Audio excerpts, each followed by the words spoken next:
Sir నమస్కారం sir. నమస్తే అండి. సార్ చిరంజీవి గారి 'అన్నయ్య' సినిమా రిలీజ్ అయ్యి నేటితో 25 ఏళ్ళు కంప్లీట్ చేసుకుంది సార్. మరి సినిమాకి సంబంధించిన విశేషాలు, అప్పటి విశేషాలు ఏమున్నాయి? ఆ సినిమా గురించి మీరేం చెప్తారు సార్? ఈ సినిమా 'అన్నయ్య' అనేది ముత్యాల సుబ్బయ్య గారు డైరెక్ట్ చేసిన రెండో సినిమా చిరంజీవితో. అంటే అంతకుముందు ఆయన 'హిట్లర్' సినిమాకి డైరెక్షన్ చేశాడు. ఓకే. 'హిట్లర్' సినిమా ఏమో ఎడిటర్ మోహన్ గారి సినిమా. హ్మ్. అది రొటీన్‌గా సుబ్బయ్య గారు వాళ్ళ వైపు నుంచి వచ్చిన డైరెక్టరు. అయితే ఇక్కడ ఇది గీతా ఆర్ట్స్ నుంచి వచ్చిన సినిమా. ఈ సినిమాకి ముత్యాల సుబ్బయ్యని తీసుకోవటానికి చాలా ఆలోచించి ఎవరికి ఇస్తే బాగుండు, సబ్జెక్ట్ వీళ్ళే ప్రిపేర్ చేసుకున్నారు. ఓకే.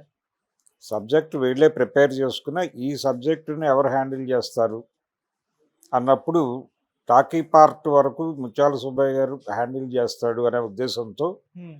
ఆయన తీసుకున్నారు. ఈ సినిమాకు సంబంధించి action episodes Pawan Kalyan design చేయటం అనేది ఒక ప్రత్యేకత ఈ సినిమాకు సంబంధించి.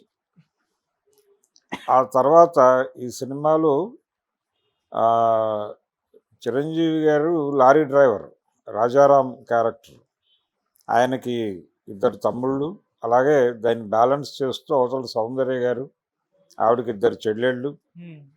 ఆ ఇద్దరు చెల్లెళ్ళు, ఈ ఇద్దరు తమ్ముళ్ళు, వీళ్ళిద్దరి మధ్య ఓహ్! ఒక ప్రేమ, దీని మీద సినిమాని నడిపాడు ముత్యాల సుబ్బయ్య గారు. కాబట్టి చాలా బ్యాలెన్స్గా వెళుతుంది సినిమా, ఎక్కడ ఈ విపరీత ధోరణులు లేకుండా సినిమా వెళ్తుంది. అయితే చిరంజీవి గారి అభిమానుల కోసం ఇందులో ఆత్మారాం అను క్యారెక్టర్ని డిజైన్ చేశారు. ఇదంతా కూడా సత్యానంద్ గారు వీళ్ళ కృషి, వీళ్ళ క్రియేషన్. ఆత్మారాం క్యారెక్టర్ అనేది బాగా పేలింది ఆ సినిమా రిలీజ్ అయిన టైంలో. కొంచెం టిపికల్గా ఉండి ఆ గెటప్ అదంతా కూడా అప్పటి యూత్ని కనెక్ట్ చేసే పద్ధతిలో గెటప్ వాడి, దాదాపు దాన్నే చాలా కాలం తర్వాత, అంటే 28 ఏళ్ళు అయిపోయింది అంటున్నాం మనం. 28 ఏళ్ల తర్వాత ఆ రాజారాం ఆత్మారాం అనేటువంటి క్యారెక్టర్ని తీసుకుని కంట్రీ డిలైట్ కోసం ఒక యాడ్ చేశారు హరీష్ శంకర్. ఓకే. ఆ యాడ్ వెనకాల ఉన్న ప్రభావం కూడా ఇదే. అన్నయ్య సినిమాలో వాడినటువంటి రాజారాం ఆత్మారాం క్యారెక్టర్లే.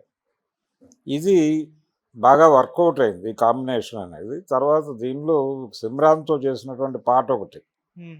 విపరీతంగా వర్కౌట్ అయింది. ఆ పాట లుంగీ గట్టి డ్యాన్స్ చేయించటం. చిరంజీవికి మాత్రమే కాదు, మెగా ఫ్యామిలీకి లుంగీ కలిసి వచ్చింది అనేది ఒక మాట ఉంది. ఇప్పుడు అందులో భాగంగానే గేమ్ చేంజర్లో కూడా ఆయనతో లుంగీ కట్టించారు. ఓకే. లుంగీ కట్టించడం మాత్రమే కాదు, ఒక భారీ హోర్డింగ్ ఒకటి పెట్టించారు అక్కడ. హ్మ్. ఈ ధోరణికి ఒక రకంగా నాంది పలికినటువంటి సినిమాల్లో అన్నయ్య కూడా ఒకటి. అన్నయ్యలో ఆ లుంగీ పాట చాలా పాపులర్, సిమ్రాన్తో నడిచేటువంటి పాట. అయితే సిమ్రాన్తో ఆయన చేసినటువంటి విడిగా తను మెయిన్ హీరోయిన్గా చేసినటువంటి సినిమాలు వర్కౌట్ అవ్వలేదు. ఆ తర్వాత వచ్చిన డాడీ సినిమా కానీ, మృగరాజు కానీ వర్కౌట్ అవ్వలేదు. కానీ హ్మ్. ఈ సినిమాలో ఈ ఒక స్పెషల్ సాంగ్ చేసింది తను, అది వర్కౌట్ అయింది. ఇలా రకరకాల ప్రత్యేకతలు ఉన్నాయి అన్నయ్య సినిమాకి సంబంధించి. రవితేజ ఈ సినిమాలో చిరంజీవి గారి తమ్ముడుగా కనిపిస్తాడు. మళ్ళీ చాలా గ్యాప్ తర్వాత వాల్తేరు వీరయ్యలో వాళ్ళిద్దరి కాంబినేషన్ చూసాం. ఆ రోజున కాంప్లికేటెడ్ కాదు, అంటే వాళ్ళిద్దరు ఇమేజ్లు బ్యాలెన్స్ చేయటం ఈ ప్రోగ్రాం లేదు. తమ్ముడు అంటే తమ్ముడుగా ఒదిగిపోయినటువంటి సందర్భమే. హ్మ్. వెంకట్ చేశాడు రెండో క్యారెక్టర్, రెండో తమ్ముడు క్యారెక్టర్. అతను కూడా ఒదిగిపోయినటువంటి సందర్భమే. ఇక్కడికి వచ్చేసరికి వాల్తేరు వీరయ్య దగ్గరికి వచ్చేసరికి ఇమేజ్ ఇష్యూస్ వచ్చి స్క్రిప్ట్లో చాలా కరెక్షన్స్ చేసుకోవాల్సిన అగత్యం ఏర్పడింది. హ్మ్. అప్పటికి ఆ పరిస్థితి లేదు. ఓకే. అలాగే కోట శ్రీనివాసరావు గారు చాలా కీలక పాత్ర అన్నయ్య సినిమాలో. ఒక రకంగా స్క్రీన్ని బ్యాలెన్స్ చేయడంలో కోట శ్రీనివాసరావు చాలా ఉపయోగపడ్డాడు ఆ సినిమాలో.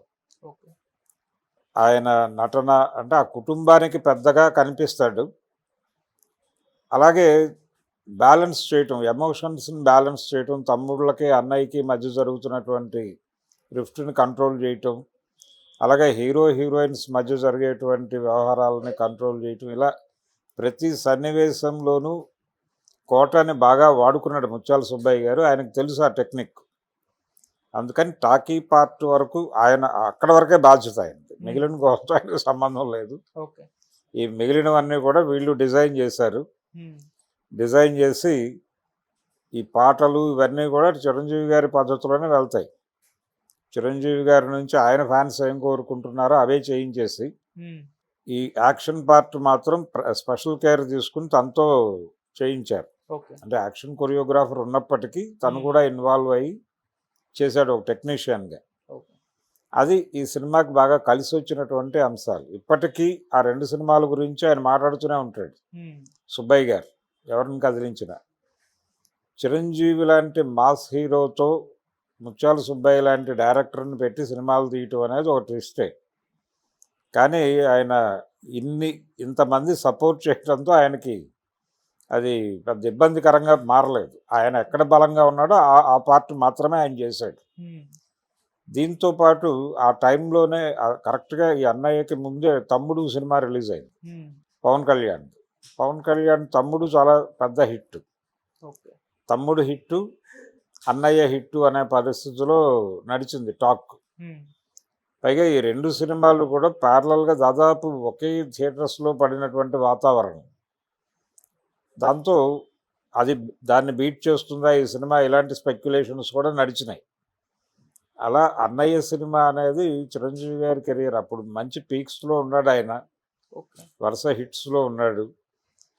సౌందర్యకి చిరంజీవి గారికి మధ్య 2 క్యారెక్టర్ల మధ్య ఉండేటువంటి రిఫ్ట్ ఉంటుంది, అది బాగా వర్కౌట్ అయింది జనాల్లో. అది కొంచెం చూడటానికి బాగుండటం మాత్రమే కాదు, ఎంటర్టైనింగ్గా నడిచింది. అది కూడా ఈ సినిమా సక్సెస్కి కారణమే. ఆ 2 క్యారెక్టర్లను వాళ్ళు చాలా బాగా పెర్ఫామ్ చేశారు, ఇద్దరు ఓన్ చేసుకున్నారు క్యారెక్టర్ని. చిరంజీవి గారు ఎలాగూ తన సహజ ధోరణిలో ఆయన మంచి comedy timing Chiranjeevi. Okay. Comedy చాలా బాగా చేయగలడు, ఎంటర్టైనింగ్ హీరోయిజం ఆయన మీద బాగా వర్కౌట్ అవుతుంది. అది వన్ ఆఫ్ ది, అంటే ఆయన సక్సెస్ దీనిలో అదొక ఎలిమెంట్. అది ఈ సినిమాలో బాగా వాడుకున్నారు దాన్ని.